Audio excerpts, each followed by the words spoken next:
Hey Denise. Yes. Are you ready to shoot an episode of Can We Talk? Yes, I am.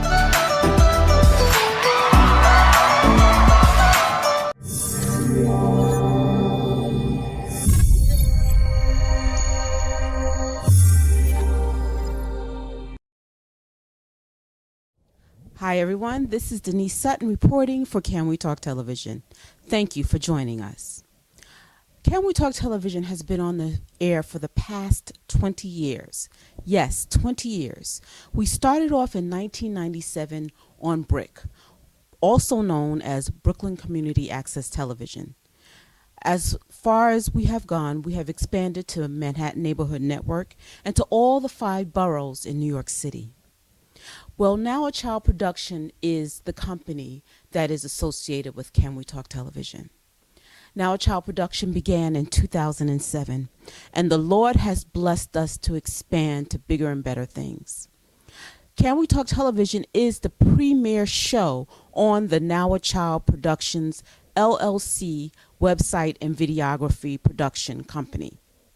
Along with Can We Talk Television, we have now branched off to have a total of 3 shows.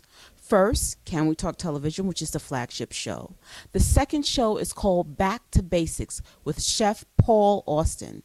When you watch Back to Basics, you can be sure to get a scrumptious meal and also a meal naturally and spiritually through the Word of God, and exciting up-to-date interviews with some dynamic men and women of God who are inspirational and are more than engaging to the audience. And then we have the third show, which is a podcast, and it's called Real Talk for Real People. And so today we will be premiering our podcast show, Real Talk, with hosts Daryl Copeland and Aprell Michelle. Sit back and relax, grab a cup of tea or coffee, and maybe a bottle of water, and you're sure to enjoy Real Talk for Real People. Don't touch that dial. We'll be back with more of Can We Talk, featuring Real Talk with Daryl Copeland and Aprell Michelle.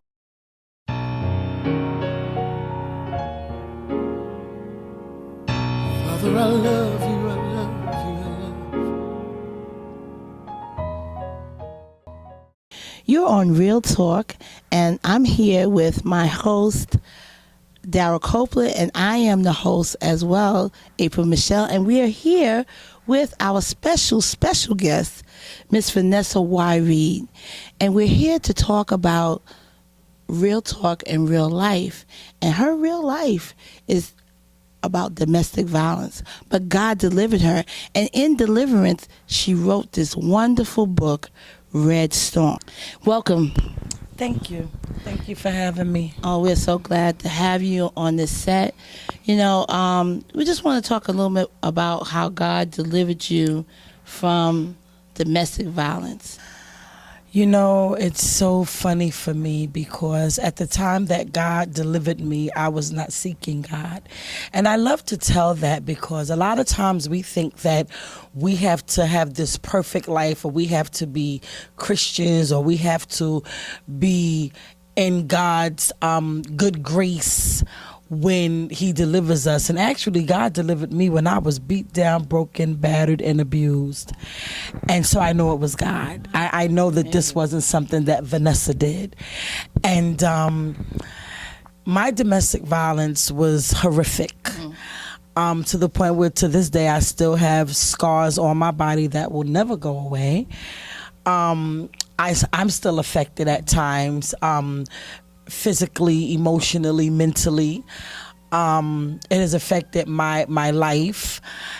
I believe that domestic violence was a lot of the cause of my drug addiction. Well, I know it was because my daughter's father was a drug dealer at the time, and it all went together: the domestic violence, the drug addiction, the brokenness.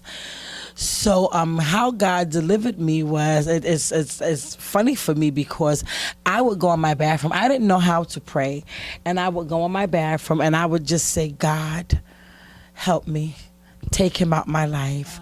And I would say, don't kill him. Don't hurt him. Just take him out my life. And lo and behold, he ended up getting arrested for a very serious charge, which then ended up having him deported. So he wasn't dead, he wasn't hurt, but he was out of my life. Amen. Amen. And again, I just want to say that I was a full-fledged sinner when God did this for me. So this just shows us the mighty, magnificent God that we serve. You said something earlier. You said that you were broken, and even like sometimes now, even though you're delivered, it still affects you. Yes. And how does it affect you? How are you dealing with it in a sense, like, is it about reading your word? Is it singing? Is it helping others? How is God helping you, even though you've been delivered, but you still feel the effects of it? The effects that I still feel are my mood swings, my anger, my defensiveness. Just the other day, a friend of mine playfully pinched me, and I was like, don't do that. Because I used to get pinched as a punishment. Wow. And it was so painful. I mean, to be pinched and twisted. Wow. And I remember it used to hurt so bad. And so someone just jokingly pinched me, and I got very upset. And when I got upset, they were like, oh, I'm sorry, and and then I had to explain to them why I got upset. It just triggered something in me. And so I have to stay in prayer because, people don't understand that even though we are delivered from the act of the domestic violence that happened, the trauma sticks with you really for a lifetime. So I really have to stay connected to God. I have to. I stay prayed up. I stay praying. I've forgiven my daughter's father. Him and I actually had a 2-hour conversation on the phone. And he went from denying ever touching me to apologizing to me. And this was amazing for me that he finally admitted the brokenness that he caused in my life. How old were you when all of this came about as far as the relationship with your daughter's father? And I'm going somewhere with this.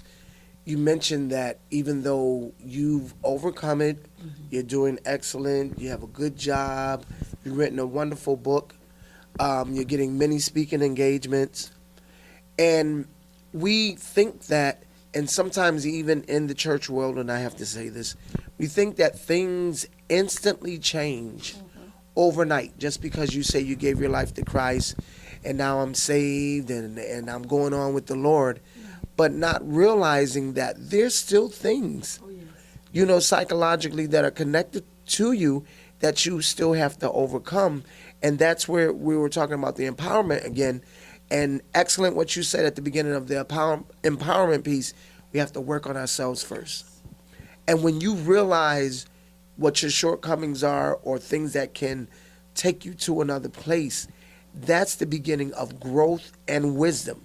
Because a lot of times we can do things and we can lash out at people, but when you know that it's really not your character and you want to do better, that's the beginning of wisdom, because now we will monitor ourselves and make sure, just like you said, you explained to your friend because they didn't understand what pinching meant to you. Yes. And a lot of times people would do other things to us and you may get out of character for a minute, but you have to go back and explain. This is something that is traumatic to me, and I don't mean any harm, directed towards you, don't take it personal, but that takes me back to that place. And to me, that was great that you brought that out. But how old were you when it all began? It all began, I was going on 19 years old. And the funny thing about it all was my brother had warned me because he was my brother's friend. Oh, wow. And my brother kept telling me not to mess with him. But Vanessa was very stubborn and bullheaded and thought she knew it all. I was grown and you couldn't tell me anything. And I went ahead and did exactly what my brother had suggested that I not do. But you also pointed on something else. How has it affected me in my relationships now? Well, my daughter, I was addicted to crack. My daughter was born with crack in her system. Wow. And I didn't tell her, to be very honest with you, because I kind of figured like, okay, she's doing well. She has a wonderful job. She has her own place. She's driving. She's a phenomenal mother. But her dad's side of the family ended up telling her. And so that caused a lot of resentment towards me because she felt like, well, you know, why did you have to be doing drugs while you were pregnant with me? And I couldn't answer that, of course, because it was an addiction. Right. The problem for me was she never saw her father in any fault in this. Wow. You know, it was like you. I was a little upset and hurt that they had told her without telling me that they told her. And how it came out was my daughter and I had got into a big argument, and out of nowhere she just came out and said, "That's why I was born with crack in my system." And I almost fainted. Wow. Oh my God. I literally almost fainted, no lie, because I'm like, I had never told her this. And so now I'm cleaning up a mess. Yeah. And I had to, you know, just like really explain to her what was going on. And at that point, she kind of like didn't want to hear it, you know. And I do believe that, you know, we have a wonderful relationship, but we have our moments. Yeah. Yeah. And I do believe that has a lot to do with it. I do believe that she felt like I didn't give her a chance by doing drugs while I was pregnant with her. And probably I didn't, but when you are a crack addict, you are not thinking about giving nobody a chance but the drug dealer. That's right.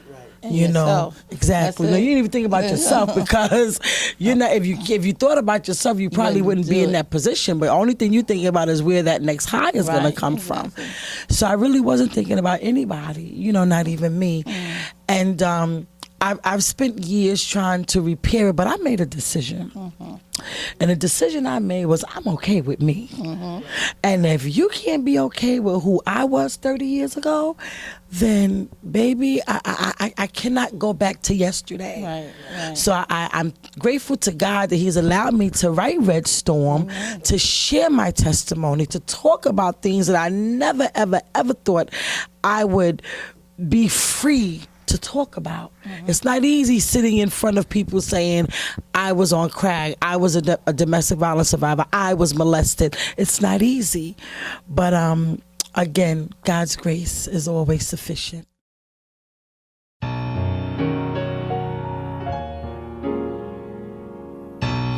I love you, I love you, I love you.